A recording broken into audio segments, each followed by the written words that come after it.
pagmamahal sa'yo.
Kasama po natin ngayong hapon si Press Secretary Attorney Trixie Cruz Angeles, Philippine Charity Sweepstakes Office General Manager Mel Robles, at PhilHealth Spokesperson Dr. Shirley Gigi Domingo. Good afternoon, Sec. Magandang tanghali, Malacañang Press Corps. Dalawang mahalagang ahensya sa pagbangon natin galing sa pandemya, Philippine Charity Sweepstakes Office at saka ang PhilHealth. May mahalaga po silang announcement ngayong araw na ito na makakatulong dito sa ating economic recovery. Boss Mel? Magandang hapon po sa inyong lahat. Today, the Philippine Charity Sweepstakes Office is going to remit its share to the national government, national treasury in fact, and which will give the PhilHealth more funds to support the universal health care law. This is just the first among the remittances that we will do, because under the law, 40% of our charity fund will have to go to the universal health care. Magkano po yan, Boss Mel? By the way, I forgot the most important thing. It's 2.5 billion. 2.5 billion pesos to help finance the universal health care. And yeah, this is over and above the taxes that we pay. So apart from the taxes that we give to the Department of Finance, we still have to give this the charity fund, from our charity fund, 2.5 billion. Ilan ang taxes? May idea kayo, Boss Mel, ilan ang taxes na binabayaran? Pero you have income, you have VAT, Yeah. and We have all the taxes, including documentary doc taxes. stamp. Yeah. So, on top of that, meron tayong more than 2 billion na nire-remit sa universal healthcare through PhilHealth. Madam? Yes, thank you very much for inviting us here. In behalf of our OIC President, Attorney Eli Santos, who is now in Congress for a budget hearing, we are very happy to be the recipient of these funds from PCSO. We have lined up several benefits for the use of these funds. These funds will be transmitted to the Treasury and will be remitted to PhilHealth through a national subsidy for benefit improvement. So it's a different subsidy from the usual GIA subsidy to PhilHealth for the premiums of indirect contributors. This fund is specifically for benefit improvement and will not in any way be used for any admin expense. So we're very happy that we will be receiving these funds because it will translate to better financial protection of all our members. Thank you. May katanungan po ba kayo sa ating dalawang ahensya? Eden Santos, Net 25. Hello. Ayun. Good afternoon po. Sa PhilHealth po, yung po bang 2.5 billion pesos ay gagamitin doon sa mga hindi pa nababayarang mga COVID expenses po ng mga pasyente way back before pa? Hindi po. As we said, the funds from PCSO will be a special fund in the coffers of PhilHealth, and it will be used only specifically for benefit improvement. And in fact, we'll be coming out with a medium-term expenditure plan for these funds from PAGCOR and PCSO, with, of course, with the coordination and approval also of the two agencies. Ano pong mga benefits ito na pagkakagastusan po nung 2.5 billion pesos? Some of them are review of our existing case rate para mapataas ang case rate at mas ma-improve yung ating support value. Doon rin sa ating dialysis para ma-increase ang sessions ng dialysis for our dialysis patients. Meron rin tayo mga orthopedic benefits that's planned for that. And our Z benefits or yung catastrophic benefits namin, i-review po rin natin yon and try to increase the support value also of these conditions. These conditions were identified because most of the assistance that PCSO were giving were in the area of these benefits. And therefore, we agreed to look at all these case rates and Z benefits for use of that fund. So hindi po kasama ang COVID, dito? Yung mga COVID patients, ganyan. We are paying for COVID benefits through our existing funds. Thank you po. Salamat din po. Next question, Ms. Evelyn Quiroz.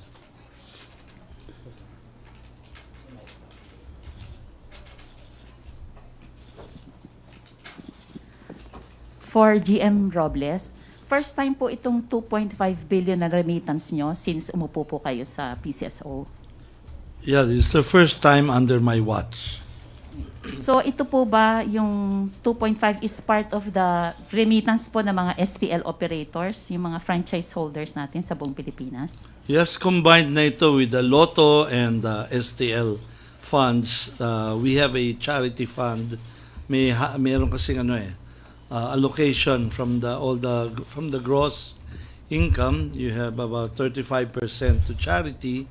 And from there, 40% of that goes to the Universal Health Care Law. So ito pong fund na ito, since na-mention nyo from STL operations, meron po ba kayong report na natanggap na may mga STL franchise holders po na hindi pa nakakapag-operate sa bansa? Oh yeah, meron. Meron yan. It's a normal occurrences. So ano po yung direktiba dito ng PCSO para kasi po kung legal po yung franchise holder sila, makakapag-operate po sila at the same time, ma-remit po nila yung inaasahan nating remittance.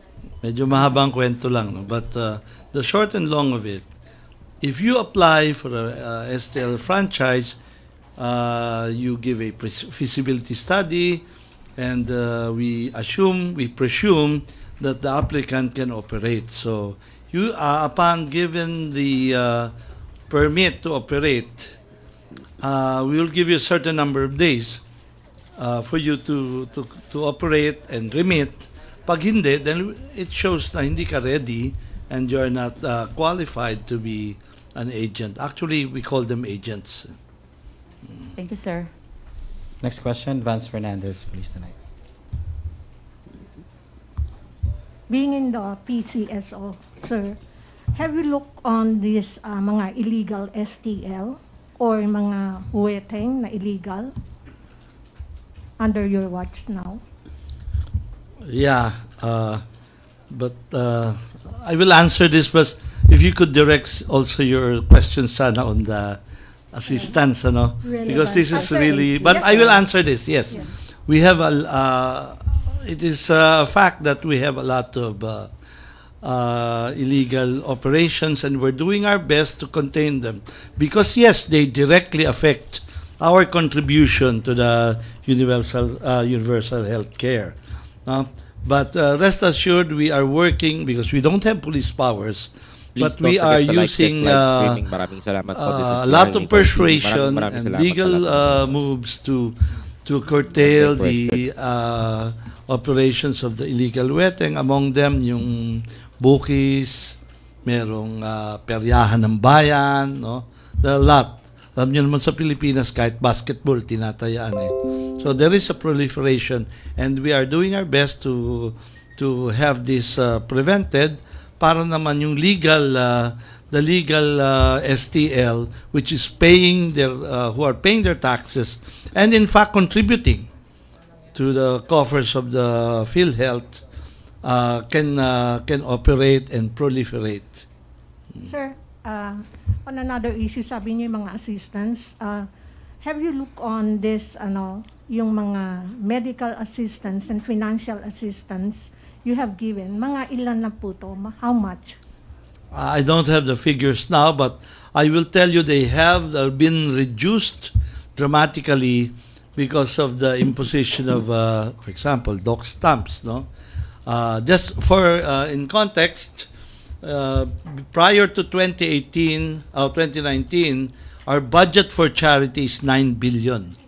No? Now, our budget for the whole year is only 900 million. So it has dropped dramatically. It is now 1/10, including what we give. No? Kaya yung tiran lang sa akin for charity is less than 1 billion. Sir, may mga nagrereklamo, sir, sa mga online kasi they're asking for some medical assistance.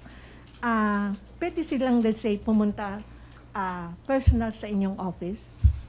Yeah, they can email me because right now talagang dinidiscourage natin yung face-to-face, yung pila, and then they can complain. And yes, they have a lot of reason to complain because we used to give as high as 200,000, even 500,000 during the times na wala pa kaming taxes. Now, you'll be lucky to get 50,000. 20 to 50 yung maximum. Okay. Thank you, sir. No more questions? Relevant questions, please. Topel Pelayo of DWI. Sir, nabanggit po ninyo na 900 billion na lang po, million yung fund na lang po for charity. Bakit po bumaba, sir, from 9 billion? Well, as I've said, we have the taxes that weren't there before. You know, yung documentary stamps, the VAT, no? We have the earmarking, malasakit, also the universal healthcare law, although they're the same, pareho naman ang ginagawa nila. Yung mga like National Book Development Board, things that have nothing to do with our mandate, naka-automatic earmarking po sa amin yun. May sports din. So, we're working on it though, para yung wala namang relationship po sa charity ay matanggal, no? Because ang laki ho na nawawala na sa amin for the taxes that we pay. So not only do we give charity, we also are a revenue generation for the government. Okay, thank you. And now we will proceed to the handing over of the 2.5 billion check of PCAO to PhilHealth. Sana may manalo ng ganito. Tayo sa harap para kita.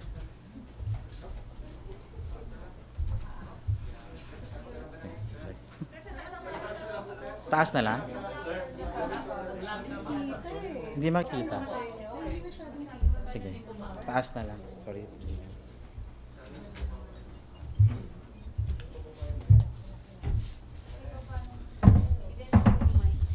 Pwede bang copy lang? Okay.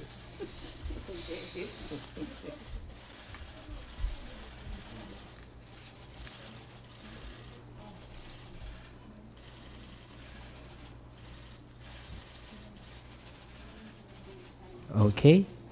Thank you po, PCSO General Manager Mel Robles at sa ating pong PhilHealth spokesperson, Dr. Shirley Gigi Domingo. Maraming salamat po. Thank you. Thank you. Thank you. And now we will proceed to Press Secretary Trixie Angeles for some announcements.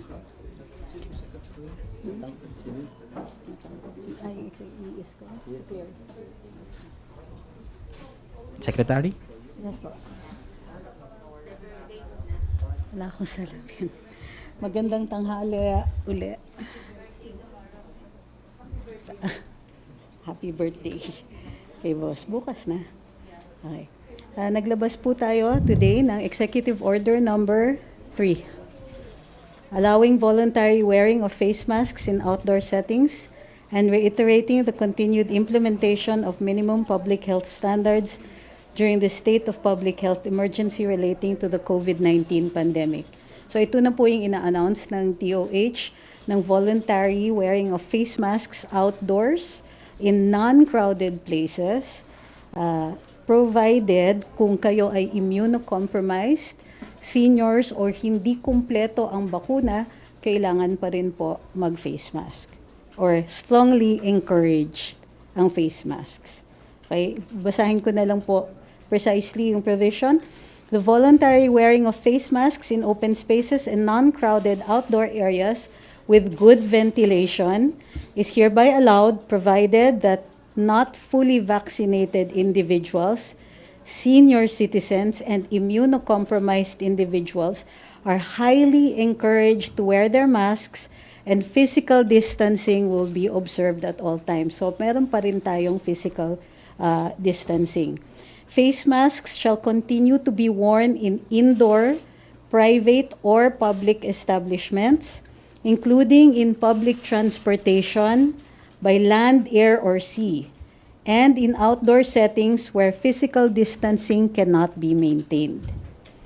Tuloy pa rin po ang other minimum public health standards intended to effectively prevent and minimize the spread of COVID-19 in the country. It shall continue to be implemented consistent with the principles of shared accountability, evidence-based decision-making, socio-economic equity, and rights-based approach. In this regard, the DOH is directed to update the MPHS guidelines with the issuance of this order. Okay. In addition to that, we're happy to announce that we are 6% away from the wall of immunity. That's why we're malakas na ang loob natin for face masks. Now, congruent to that as well, the state of calamity is extended for possibly 3 months, but only for the purpose of preserving the benefits under it, such as, but not limited to, the indemnification,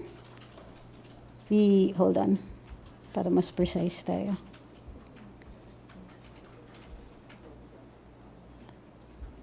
Okay, here we go. Indemnification, emergency procurement, special risk allowance for healthcare workers. We will transition out of the state of calamity after further review. Okay. So, good news all around. Okay, on the next topic, nagkaroon tayo ng cabinet meeting today. And we discussed primarily food security. We're identifying the factors that hinder our food security, and several agencies were there to report, among them the DOTR, NEDA, of course the Department of Agriculture, the DILG, and yeah, among others. So those that were identified for possible policy review and legislation are the barriers to efficient transportation, red tape, yung permit systems natin to make it more efficient, Also, the crossing of boundaries between LGUs. In addition to which, we're also looking at a review of policy and possible legislation to balance importation with local production and to address the issues of over and underproduction. So all the departments made their reports today. There are quite many overlaps. So all departments will be working together on the policy review, assessment review, and proposals. Okay, Questions? Maricela Lili, TV5. Hi, Yes, ma'am. ma'am. Magandang hapon po. Ma'am, just a clarification on the face mask EO. When will it be implemented? It's immediately. Hold on, let me just get you the precise term.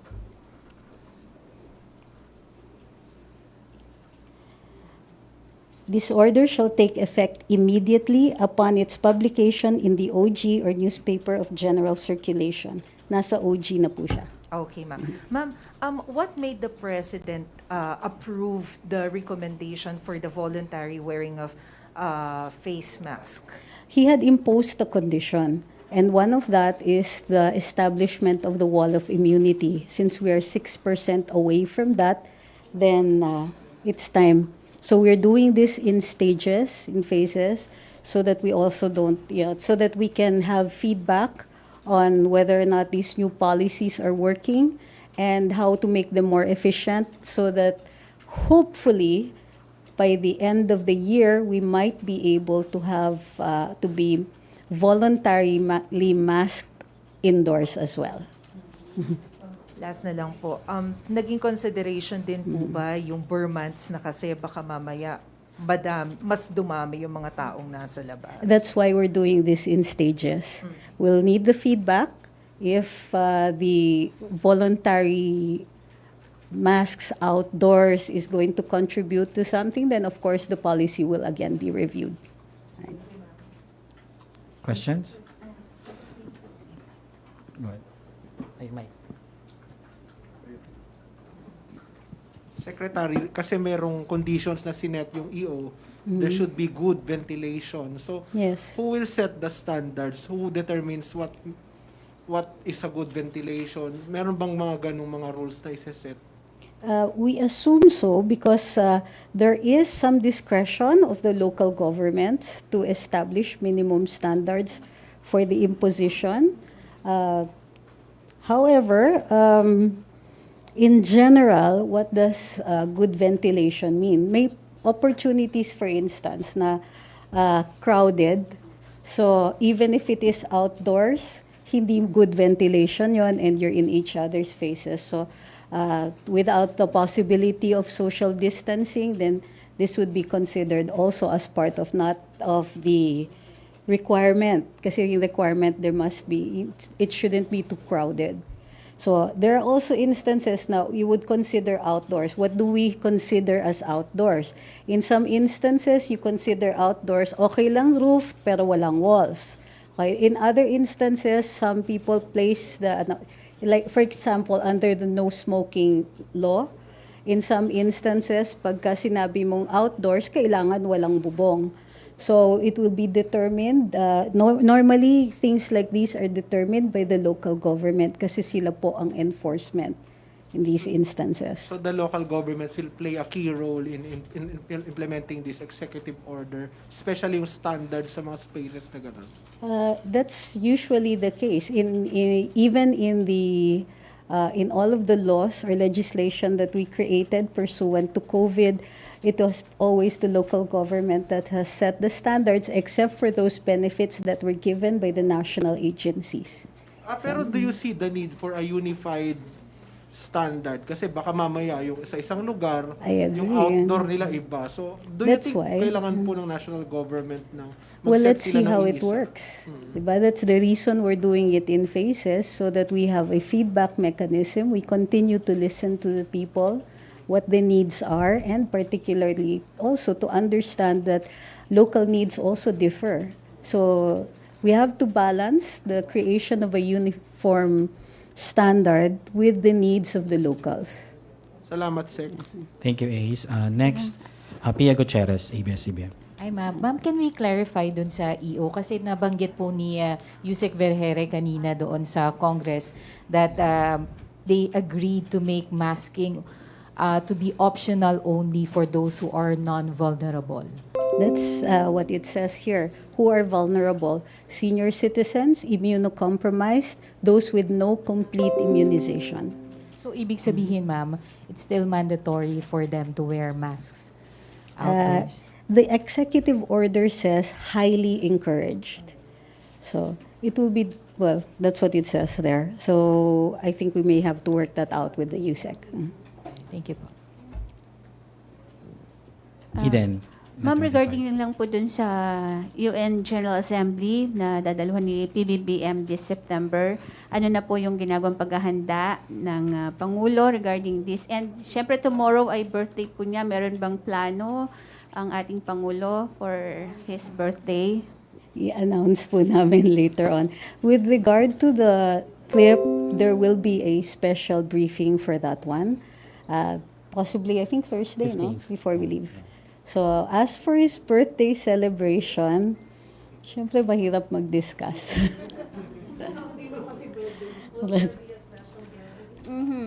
Kahit yung meron bang party, ano special gathering po dito sa Malacañang? I have no instructions to announce anything. Kayo naman. Minsan sensitive yung mga ganyan. No, wait, let's just clarify. Baka may mag-ano na naman sa akin. No, I have no information as to whether or not there's going to be a birthday celebration. However, we can safely assume that the president is going to mark it. That's the official statement. Going to mark it. Remember it. It's like, okay, when I have a birthday, yay, happy birthday to me. Sometimes we have, we have cake.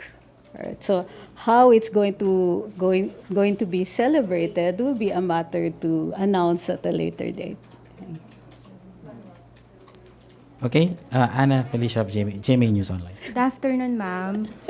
Hi, ma'am. Yes, ma'am. Reaction lang po ng Palace regarding the call of Human Rights Watch for UNHRC member states to adopt a strong resolution kasi they express concern po na EJK still continue under the Marcos administration. Any comment lang po from Palace? None.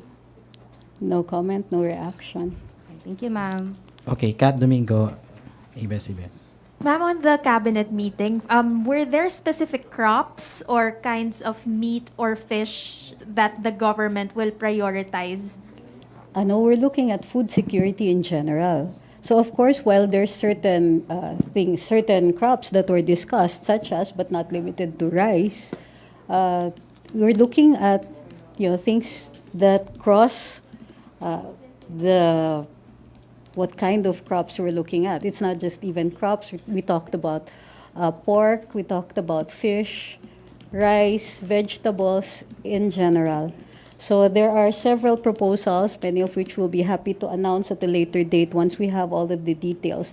But the recognition of the problem is step one, as well as the proposals by our various cabinet officials regarding policy review and legislation. So these are what we're going to set, either if it's for legislation, priority legislation, and if we're going to look at policies that do not require legislation, we're going to do that immediately. We just need all of the various agencies just need to work out the standards between themselves. Okay, last question from Dennis Hamito, Bomboradyo. Hi, ma'am. May nakaschedule po ba na courtesy call yung si Miss Alex Ayala after winning the US Open Youth kay President BBM? May coordination na po ba? Wala pa po tayong information on that. She's not a resident. So we have to, if there was an opportunity, I'm sure the President would love to have her over. But let's see. We don't have any details or if she even has time. So let's find out first. Okay. Sec. Sec follow-up lang daw Yes. po si Ivan Follow up po Marina. dun sa question ni Kat. May progress report po ba ang Cabinet Secretary specifically from the officials of the DA tungkol dun sa ilang mga bagay na ilang mga crops or products na may kakulangan tayo previously? Sugar, white onions, salt, for example. Meron po ba tayong are we making progress in those particular areas? Well, the DA has never been remiss in bringing out the information. You really should check out their website. Tuloy-tuloy yung pagbibigay nila on those ongoing programs. Today's cabinet meeting was primarily to address the issues of the efficiency of our, for instance, transport of food, getting from the farm to the market, balancing our imports with local production, and so on. So in relation to very particular crops such as, but not limited to, sugar, these are already, we have constant updates from the DA. So we just need to check out their website. Magaling yung spokes nila. Okay, maraming salamat po. Press Secretary Attorney Trixie Cruz Angeles. Maraming salamat Malacañang Press Corps. Gusto.